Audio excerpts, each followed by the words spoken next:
Good morning. Thank you for welcoming me here today. Merci. Thank you. And I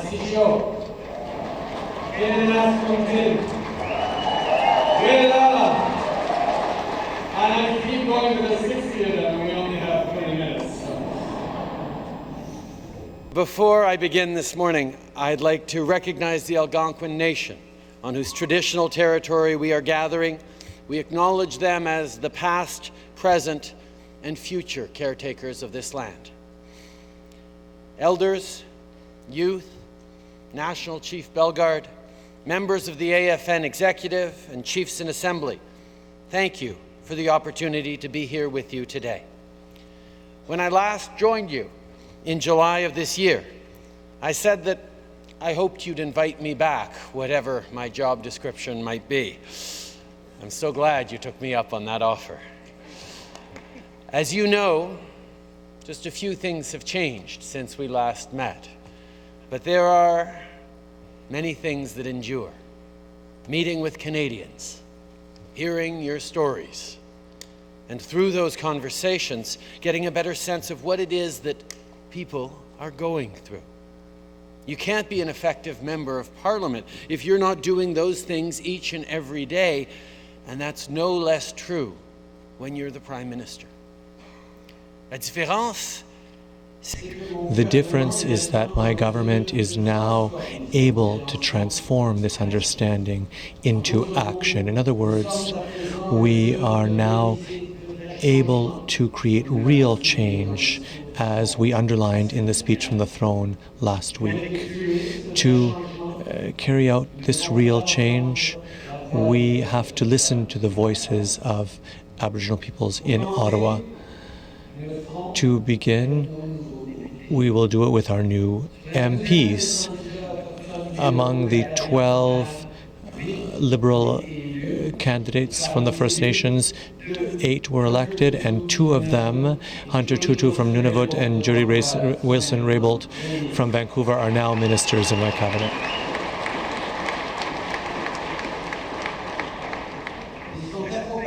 They are accompanied in cabinet by Minister of Indigenous Affairs and Northern Affairs, who is capable and competent, Carolyn Bennett. This role is new for Carolyn, but she was already the Liberal spokesperson, Liberal critic for Indigenous Affairs, and she knows these files extremely well, the files that are so important to your members. It's not just about individual people or even individual governments. What's needed is nothing less than a total renewal of the relationship between Canada and First Nations peoples.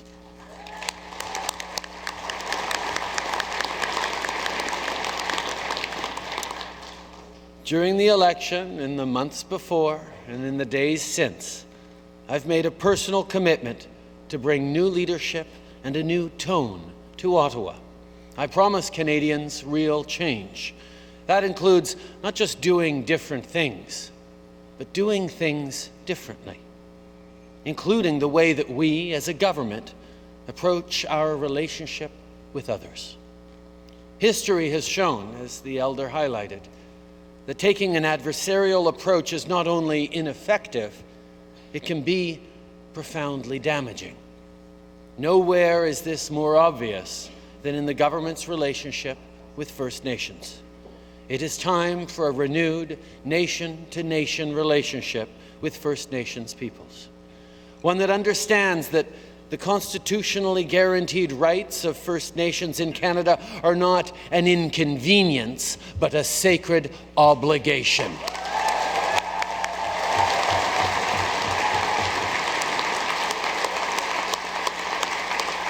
One that is based on recognition of rights, respect, cooperation, and partnership. One that is guided by the spirit and intent of the original treaty relationship.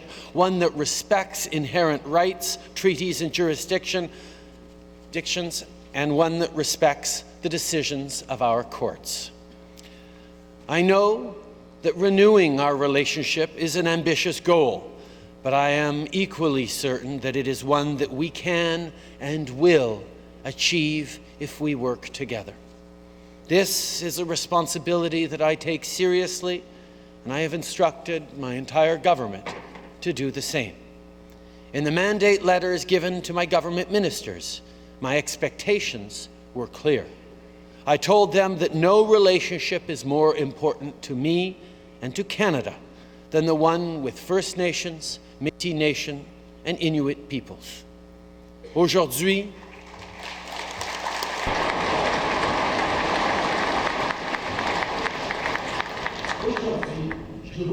today, I promised you that this relationship will be transformed and will be respected. We will work with you to rebuild the trust between the Government of Canada and First Nations.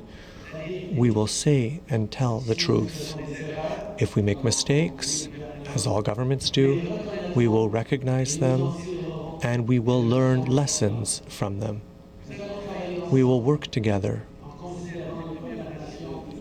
considering First Nations as our full partners, inspired by the values of respect, mutual respect, and trust. I've given the new Minister of Indigenous Affairs and Northern Affairs explicit instructions on how to proceed. Will be the creation of a national public inquiry into missing and murdered Indigenous women and girls in Canada.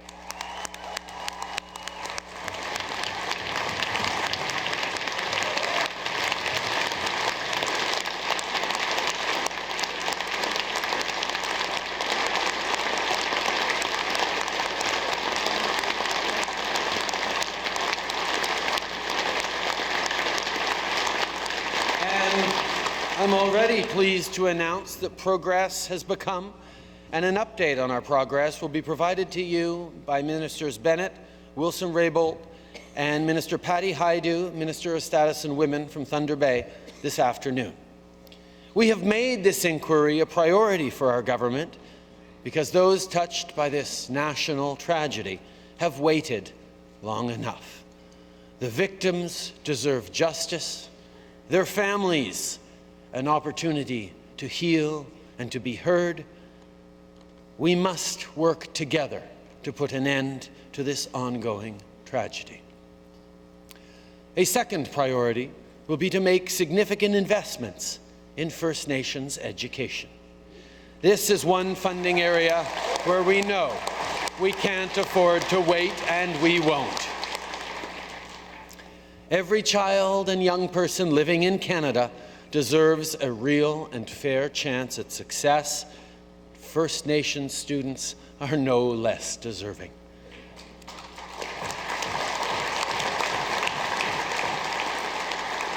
At the same time, we will never impose solutions from the top down. We know that this approach is wrong, and we know it doesn't work. While we share a commitment to improving education outcomes, we believe that education reforms that affect First Nations children must be led by First Nations.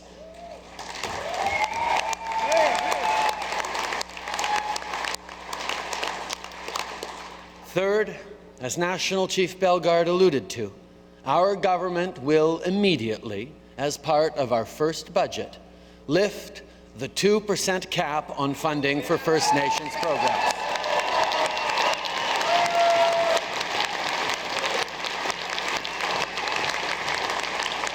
As you know, that limit has been in place for nearly 20 years. It hasn't kept up with the demographic realities of your communities, nor the actual costs of program delivery. It's time for a new fiscal relationship with First Nations that gives your communities sufficient, predictable, and sustained funding. This is a promise we made and a promise we will keep.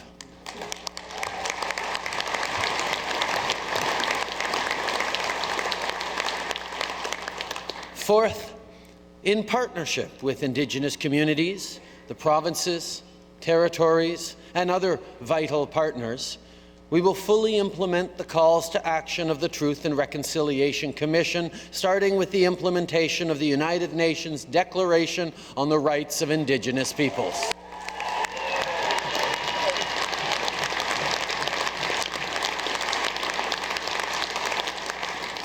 And fifth, we will conduct a full review of the legislation unilaterally imposed on Indigenous peoples by the previous government.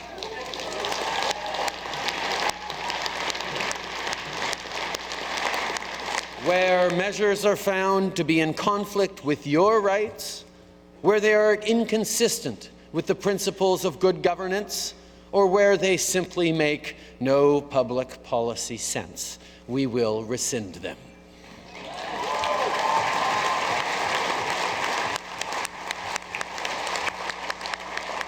And I know just the Minister of Justice to keep an eye on that. These are just 5 of the commitments we've made as part of our efforts to repair this most important relationship.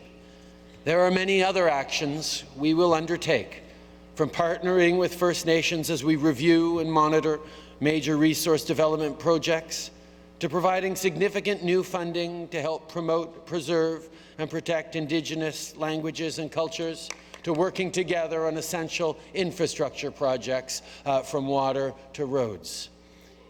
But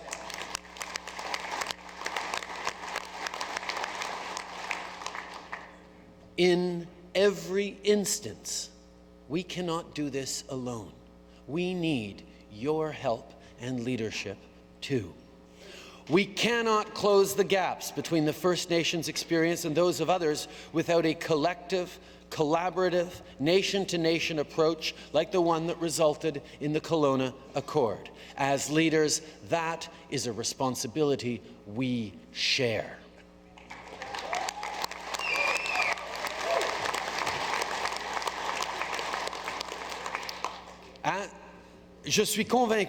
I'm convinced that by working in partnership, we can make significant progress, immediate progress, on files that are the most important for your communities: education, housing, employment, health services, mental health services, public safety and security within your communities, protecting our young people and children, and the land, the water, and the air. It would be unacceptable to do less.